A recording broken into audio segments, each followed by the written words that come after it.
A very warm welcome to this World Game Changers podcast, where your host, Paul D. Lowe, embraces many crucial conversations that compassionately contribute towards creating a better life and world.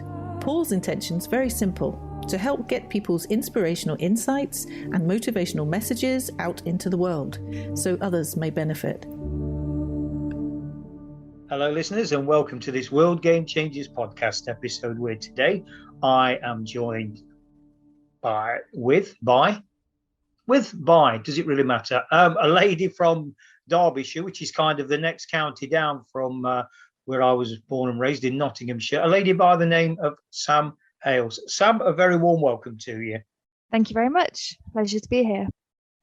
And don't let that very pleasant tone of from Sam fool you, listeners, because Sam's going to be talking to us about a very, very poignant topic, and one that she was involved in personally, and that's going to be encapsulated within the working title of "My Cancer Was a Blessing in Disguise."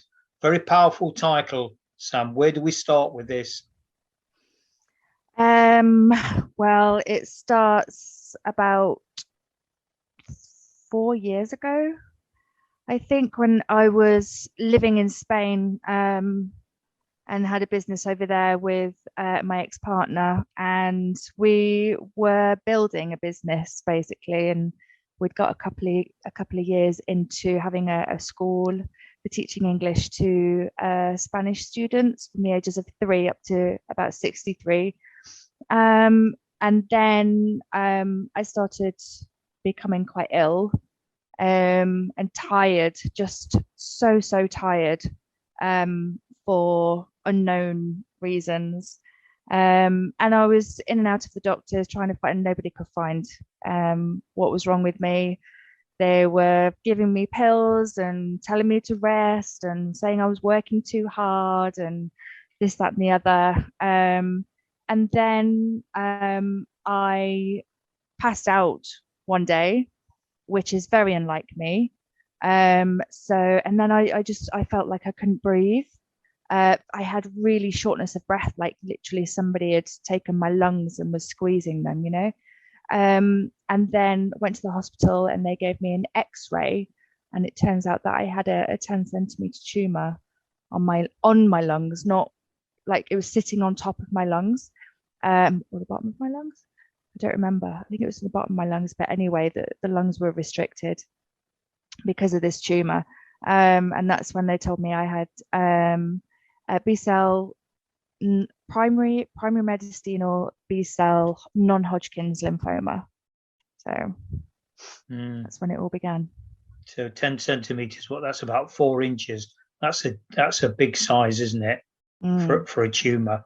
Yeah, it was literally like 10 by 10 as well. It was a big mass right in the center of the chest from the sternum, which is very typical of this type of lymphoma, which is actually quite common.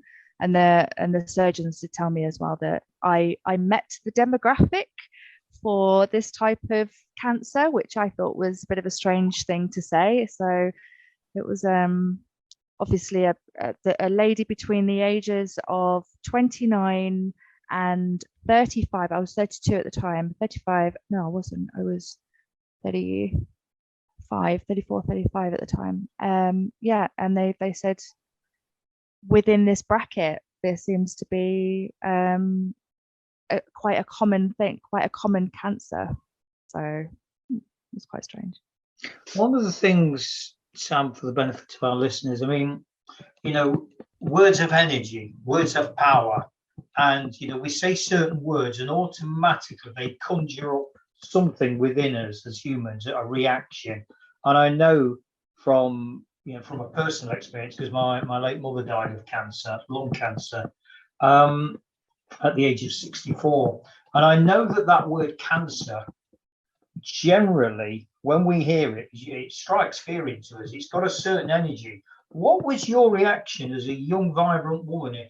You know, some might say, even not in a prime yet, to be told, oh, by the way, Sam, you've got cancer.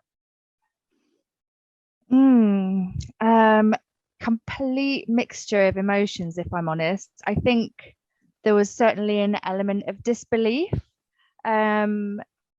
because you never think it's going to happen to you. You know, I had a young son. My son was almost 2 at the time. And we were building our lives there. We were living such a good life. And I just thought, oh my God, this cannot happen right now. This is the worst time that it could happen, But I took it on the chin and I accepted what it was. But the thing is, as well, is because there was such a mixture of emotions. I mean, they didn't tell me at first. They said to me, "Oh, you have lymphoma," and I didn't even know what lymphoma was. They didn't actually give me the full diagnosis to start with, I think, because they had to do a lot more tests. But I was like, "Oh, okay, that's fine. Just make me better, and I'll be on my way." And then they were like, "No," like very, very serious. They're like, "No, you have cancer. You have to stay in hospital for another week. While we go through all your tests. We have to do your brain scan to make sure that it hasn't traveled to your brain. We have to make sure that, this, that, and all these other different tests. You can't eat for 24 hours because you've got to have these other tests and blah, blah, blah." And I was like, oh, right. Okay. So can I die from this? And they were like, well, not really. I mean, it does depend on the stage, but people don't generally die from lymphoma. So I was like, right. Whew. Well, that's okay then. And they were like, we'll start you chemo straight away. And I was like, oh my God, chemo. Oh my God, I'm going to lose all my hair. Am I going to lose my hair? And they were like, yeah, probably. And then it all started kind of coming together and the emotions started coming up and thinking, oh, I'm going to have to face all this. I was very much kind of by myself at that point. I didn't really have a lot of support around me at the time either. So I was thinking, right, goodness me, I'm going to have to go through all of this. I better start preparing, really, like emotionally, physically. I had to change my diet. I had to change my whole entire lifestyle and my whole attitude on how I was going to approach this. At the time of diagnosis, I was actually really lucky to have a gentleman just in the room next door. His mum was in. She was quite sick. And he was so lovely. He was literally there listening to everything. He spoke really good English.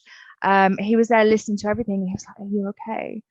I was like, "I don't really know if I'm okay, to be honest. It's a lot to process, But I think if they weren't there, and because we had to share a room, I think if they weren't there, then there's a good chance that I would have just sat there and cried a lot. But instead, I had to maintain this. Everything's fine, kind of. That's just the way I've been brought up, though. I think it's quite a very much a British thing as well. Is if we're faced with something where there's other people around, we have to maintain that stance of everything's fine, and then behind closed doors, we kind of let go ourselves, don't we? So I think that with thanks to him, I managed to keep a positive attitude within that moment, actually. So, but in terms of that awful word, cancer, yeah, absolutely. We've been brought up with the adverts on TV of cancer, and if you have terminal cancer, then this is the support you can receive, which is great. But the style of the adverts, I think, has now set in our mind that if we ever hear that word, it means automatic death. We're very, very, very lucky in this country to have the cancer support that we have. I think because we have so much cancer as well, which is really dodgy.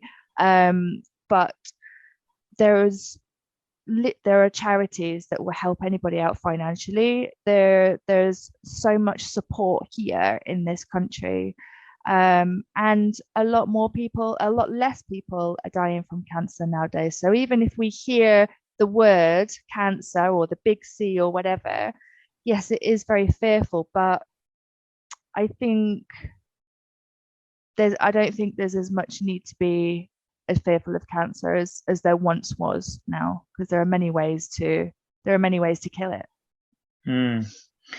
I want to hold it there, Sam. There's a number of things that fell out of that listening to you there that I want to pick up and on another episode.